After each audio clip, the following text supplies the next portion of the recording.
Alam mo ba na ang mga sinaunang parol ay wala namang kinalaman sa Pasko? Sa katunayan ay wala rin itong koneksyon sa Kristyanismo.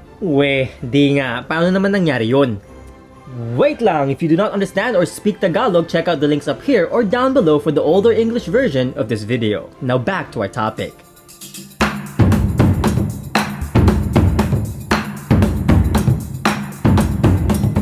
Mabuhay o sa Kapampangan, luwid kayo. Welcome back to another video. Ako po si Kirby Arroyo, ang inyong friendly Pinoy historian. And if you are new to my channel, ako po isang historian, cultural advocate at educator. And in this channel, I make videos tungkol sa ating mayamang kasaysayan at makulay na kultura. And everything in between. Kaya naman, if you like learning about any of those things, huwag kalimutan mag-like, mag-share, mag-comment, at mag-subscribe. At dahil nag-request kayo, narito na ang Tagalog version ng aking video tungkol sa kasaysayan ng ating mga parol. Hindi may pagkakaila ng mga parol nating mga Pilipino ay naging mahalagang simbolo na ng ating pagdiriwang tuwing Kapaskuhan. Ang bawat pagindak ng mga bombilya at pagkutitap ng mga makukulay na ilaw ay sumasalamin sa ating kaligayahan at pagdiriwang bilang isang komunidad. Pero alam mo ba na ang pinagmulan ng mga parol ay walang kinalaman sa Pasko o Kristyanismo? Una sa lahat, ang salitang parol ay nagmula sa wikang Kastila sa salitang farol, na ang ibig sabihin ay lantern o lampara. Pero ang pinagmula ng ating mga parol ay mas matanda pa sa pagdating ng mga Kastila sa ating kapuluan. Nitong nakaraang buwan lamang ay naging bida ang tradisyonal na paggawa ng mga parol sa isang short animated film mula sa Disney. At noong 2018 naman ay naging malaking bahagi ng national costume ni Miss Universe Catriona Gray ang ating makulay na parol. At sa nakalipas na ilang dekada ay naging simbolo din ng ating pagiging malikhain at masayahin ang ating makukulay na parol. At bilang isang Pinoy historia na may dugong Kapampangan, ang ating mga parol ay isa sa mga bagay mula sa ating kultura na tunay nating may pagmamalaki. And luckily, ako'y kabilang sa mga angkan ng mga culture bearers, scholars at artists. Kaya naman batang-bata pa lang ay tuturuan na kami sa paggawa ng mga parol. At nagtatanda ko pa nung una akong gumawa ng mga parol kasi bata pa ako noon at nasulubsob ako ng pagkasakit-sakit dito sa daliri ko, kaya hindi ko talaga makakalimutan yung experience na yun. Pero saka na natin pag-usapan yan, mabalik muna tayo sa kasaysayan ng mga parol.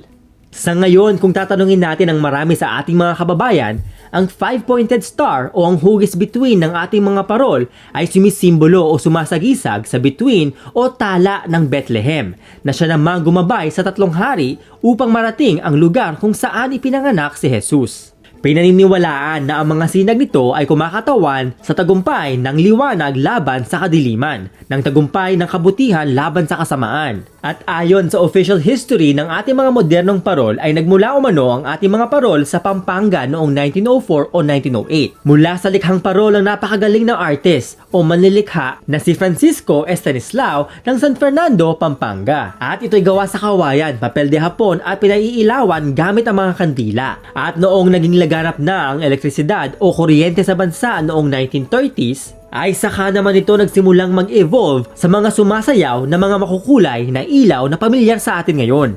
Subalit, ang official history na ito ay hindi kompleto pagkat meron pang mas malalim na kasaysayan na pinagmula ng ating mga parol mula mismo sa ating mga ninuno. Sa ating modernong panahon ngayon, ang lungsod ng San Fernando, Pampanga ay kinikilala bilang Christmas capital of the Philippines. Lalong-lalo na dahil sa Giant Lantern Festival o kung tawagin namin sa Kapampangan ang Ligligan Parol. Isang kapistahan kung saan ang mga iba't ibang barangay ng San Fernando, Pampanga o San Fernando ay nakikilahok sa isang paligsahan ng paggawa ng mga higanteng parol. Isang paligsahan at kapistahang nagbubuklod sa mamamayan ng bawat barangay. At ang bawat higanteng parol ay kumakatawan sa pagkakaisa at pagkamalikhain ng kanilang mga barangay o komunidad. Taon-taon na ipinagdiriwang at idinaraos ang piyestang ito simula pa noong 1904 o 1908. Kaya naman kung tutuusin ay higit sa 100 taon na ang edad ng tradisyong ito ng San Fernando. Kaya naman sa kabila ng pandemya ay nakahanap ng paraan ang ating mga kabalen na ipagdiwang pa rin ang Ligligan Parol. Ngayong taong ito, nito lamang nakalipas na ilang araw. Pero alam mo ba na ang Ligligan Parol ng San Fernando, Pampanga ay isang pamana mula pa sa isang mas matandang tradisyon. Galing ito sa isang religious tradition mula sa bayan ng Bacolor o Villa de Bacolor o sa sinaunang Kapampangan ang Balening Bacolod, ang dating kabisera ng Pampanga. At ito ang tinatawag na Lubenas, isang tradisyon na mas matanda pa sa naitalang official history ng ating mga parol. Ang lubenas ay isang matandang tradisyon ng mga Kapampangan na hango sa novena o ang siyam na gabi ng pagdarasal at prosesyon gamit ang mga nagagandahang mga parol upang pailawan ang mga landas na tinatahak o ruta ng prosesyon. At ang lubenas ay ginagawa rin sa iba't ibang mga bayan ng Pampanga. Sa katunayan, sa aking hometown ng Angeles City ay meron din kaming tradisyong lubenas ng Pasko na halos 200 taon nang idinaraos. Isang matandang tradisyon na patuloy na ipinagdiriwang mula pa noong taong 1830. Kaya naman ang ating mga parol ay tiyak na mas matanda pa sa official history nito. At kung tayo magbabalik tanaw sa ugat na pinagmula ng mga tradisyong ito, kung tayo maglalakbay sa panahon ng ating mga sinaunang ninuno, if we actually look beyond the colonial miseducation of our people, matutuklasan natin na ang ugat na pinagmulan ng mga parol ay higit na matanda pa sa pagdating ng Kristyanismo sa Pilipinas. Ayon sa mga nakatatanda, sa mga culture bearers at scholars, ang spiritual tradition na paggamit ng mga makukulay na parol o lampara bilang gabay sa kadiliman ay matagal lang tradisyon ng ating mga ninuno, gaya ng mga sinaunang Kapampangan. At sa kulturang Kapampangan, ito'y mula sa isang pre-colonial o sinaunang tradisyon na mga Kapampangan na kung tawagin ay daon. Kung inyong matatandaan sa aking mga nakaraang video, ang daon sa ating modernong panahon ay ang araw ng mga patay sa kulturang Kapampangan. Ito ang tradisyon ng pag-aalay sa ating mga ninuno kung saan ginagamit ang mga sinaunang parol bilang mga gabay sa kanilang landas upang gabayan ang mga kaluluwa ng ating mga ninuno pabalik dito sa lupa. Gaya ito ng paggamit natin sa mga kandila ngayon tuwing undas. Ang mga parol sa kulturang Kapampangan ay matagal lang ginagamit bilang simbolo ng pagdiriwang at bilang liwanag na sumasagisag sa ating malalim na pananampalataya. At ito ay kagaya at may kaugnayan sa iba't ibang mga tradisyon sa Kalakhang Asya, mula Indonesia hanggang Japan, mula Thailand hanggang India, mula Laos hanggang China. At magkakaiba din ang mga hugis ng ating mga sinaunang parol, hindi lamang ang 5-pointed star o bituin na meron tayo ngayon. Noon pa man ay may mga parol na ang ating mga ninuno na may 7 hanggang 8 sinag o points. Meron din mga parisukat o square, habang marami din ang mga pabilog o parang globo. At ang lahat ng mga ito ay may mga palamuting nakabuntot na kung tawagin sa Kapampangan ay bito-bito o iki-iki. Sa madaling salita, ang mga sinaunang parol ay maburloloy, maraming palamuti, makulay. Sa katunayan, kung babalikan natin ang mga tradisyonal na parol ng aking hometown sa Angeles City, ang aming mga parol ay may mga intricate handmade lace patterns na metikulosong likha ng ating mga traditional artists. At napaka-unique din o magkakaiba din ang mga hugis ng mga tradisyonal na parol ng Angeles o kulyat. Gaya ng isda bilang simbolo ng prosperidad, tupa bilang simbolo ng pagpapakumbaba, at kalapati na kumakatawan naman sa mapayapa at magandang kinabukasan.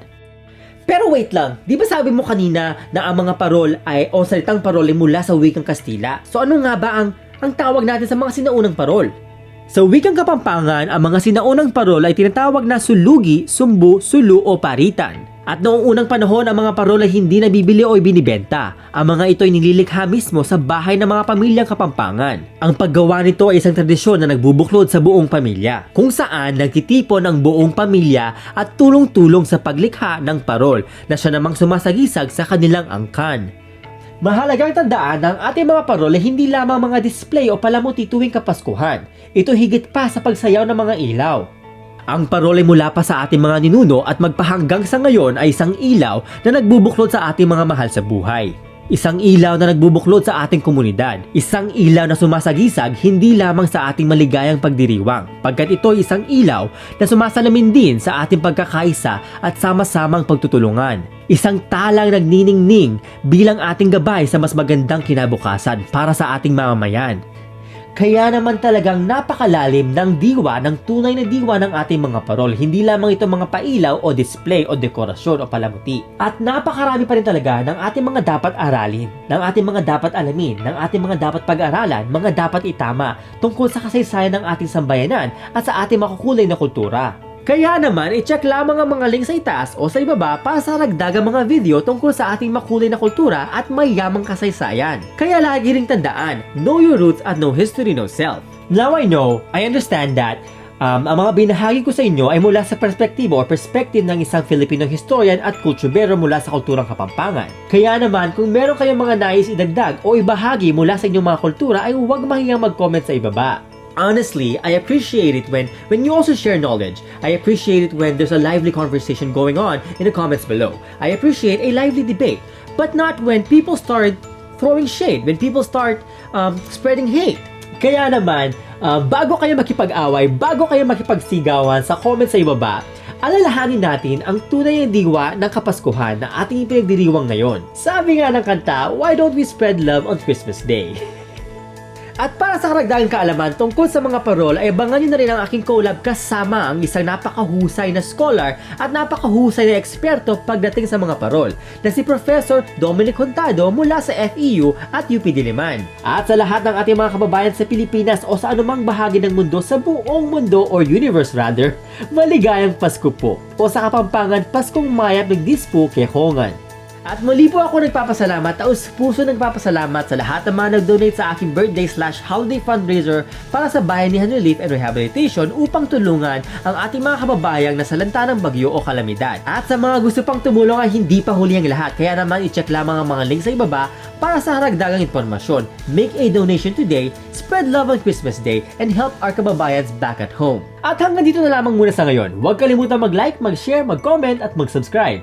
Shoutout nga pala sa aking mga Patreon sa Patreon na patuloy na sumusuporta sa aking channel sa paggawa ko ng mga video gaya nito. Maraming salamat po, dakal pong salamat. So sa lahat ng mga hindi pa Patreon, if you want to help me make more videos like this, show your support and please be my patron. Or get a copy of my book or any of the merch linked down below. At gaya ng sabi ko last time, proceeds from this month's merch will go towards my fundraiser for Bayanihan Relief and Rehabilitation para sa mga nasalanta ng bagyo.